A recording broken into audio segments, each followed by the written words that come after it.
Assalamualaikum warahmatullahi wabarakatuh. Selamat pagi anak-anak. Hari ini kita melanjutkan pembelajaran online kita bab 3 pertemuan 3. Sebelum memulai pembelajaran kita, marilah kita bersama-sama berdoa. Berdoa, mulai. Berdoa, selesai. Untuk memulai pembelajaran kita hari ini, marilah kita bersama-sama melafazkan basmalah. Bismillahirrahmanirrahim.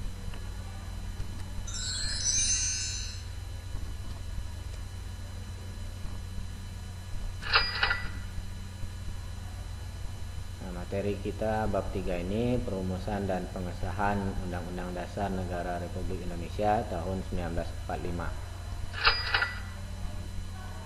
Pertemuan yang ketiga, ini pertemuan yang terakhir untuk bab 3, dan insyaallah minggu depan kita mulai ulangan harian atau penilaian harian PH3. Hari ini kita akan membahas bagian C, peran tokoh perumus Undang-Undang Dasar 1945. Siapa saja tokoh yang terlibat dalam perumusan Undang-Undang Dasar 1945, apa saja perannya, apa fungsinya, apa partisipasinya dalam merumuskan Undang-Undang Dasar 1945.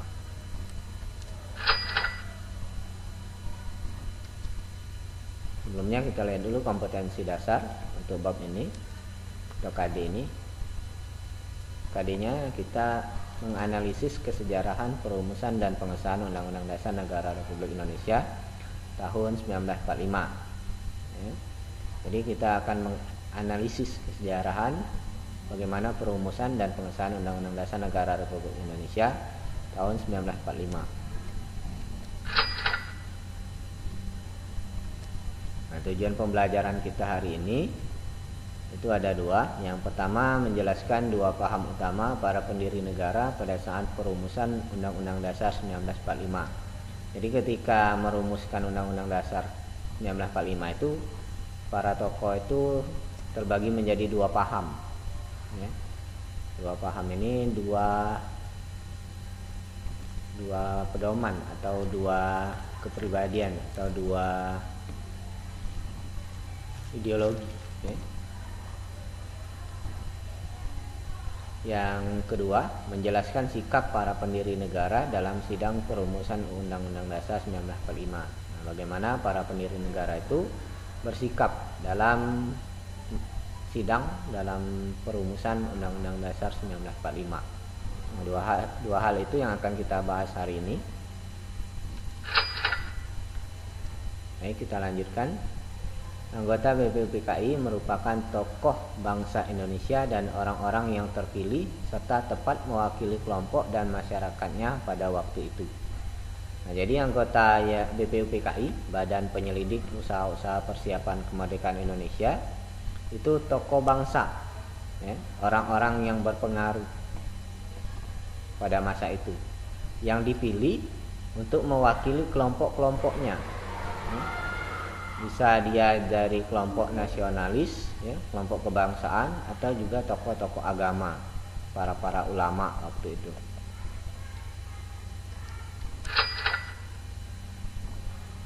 Nah, paham utama tokoh perumus Undang-Undang Dasar 1945, paham pemikiran itu terbagi dua. Yang pertama, nasionalisme. Nah, nasionalisme ini paham kebangsaan, orang-orang yang membela bangsanya, memikirkan bangsa-bangsanya, bagaimana caranya bisa merdeka. Itu kelompok-kelompok nasionalisme. Kemudian kelompok yang kedua atau paham yang kedua itu tokoh agama. Tokoh agama ini seperti tokoh-tokoh ulama, kiai, ustadz, pendiri-pendiri pesantren, itu paham-paham yang berasal dari tokoh agama. Nah, kalau paham nasionalisme itu negara nasionalis atau negara kebangsaan. Nah, paham nasionalisme atau tokoh-tokoh kebangsaan ini mereka menginginkan negara kita itu menjadi negara nasionalis atau negara kebangsaan. Negara yang sifatnya hanya kebangsaan. Kemudian yang kedua itu paham agama. Nah, tokoh agama ini mereka menginginkan negara kita menjadi negara agama. Jadi negara itu didasarkan pada satu agama, salah satu agama. Itu bedanya ya. Kalau negara nasionalis, mereka menginginkan negara itu mencakup seluruh agama. Kalau tokoh agama atau negara agama, mereka menginginkan negara itu didasarkan pada satu agama saja. Bisa itu agama Islam, bisa itu Kristen, bisa itu Hindu, bisa itu Buddha, atau juga Konghucu ya. Itu bedanya paham utama tokoh pada waktu merumuskan Undang-Undang Dasar 1945.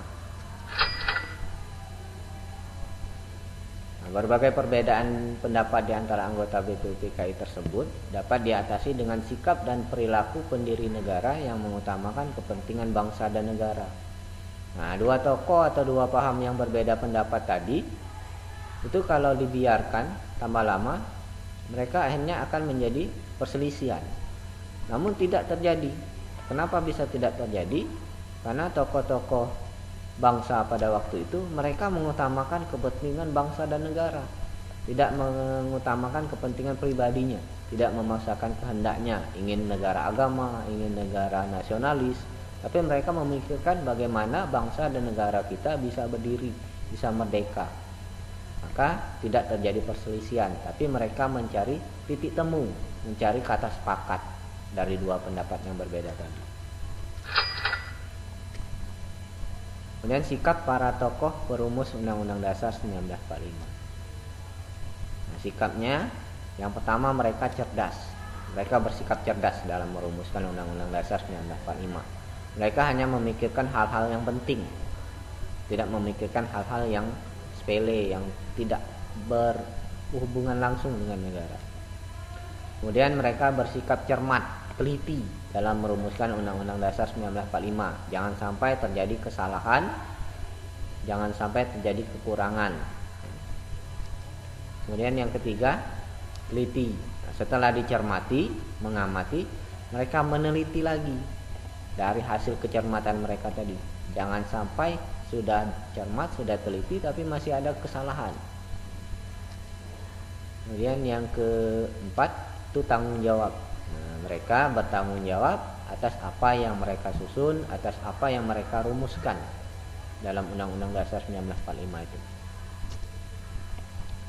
Kemudian rasa kekeluargaan. Nah, mereka menyusun atau merumuskan Undang-Undang Dasar 1945 itu dengan rasa kekeluargaan.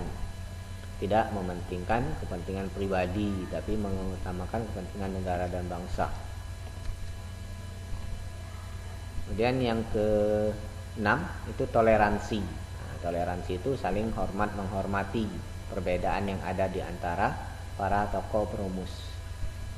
Entah dia beragama yang berbeda, berpendapat yang berbeda, dari suku yang berbeda, tapi mereka tetap saling hormat menghormati. Itu toleransi. Kemudian yang ke-7 yang terakhir, patriotisme. Nah, patriotisme ini rasa kebangsaan, cinta tanah air. Nah, mereka merumuskan Undang-Undang Dasar dengan sikap cinta tanah air. Mereka menginginkan negara kita menjadi negara yang merdeka, negara yang maju. Itu sikap cinta tanah air, patriotisme.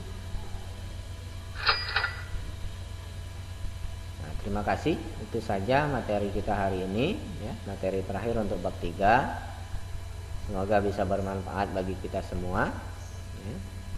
Semoga penjelasan Pak ini bisa diterima dan bisa dimengerti sehingga pembelajaran kita menjadi lebih baik lagi. Terakhir, untuk menutup pembelajaran kita hari ini, marilah bersama-sama kita melafazkan hamdalah. Alhamdulillahirabbil alamin. Sekian dulu dari Bapak akhiri. Assalamualaikum warahmatullahi wabarakatuh.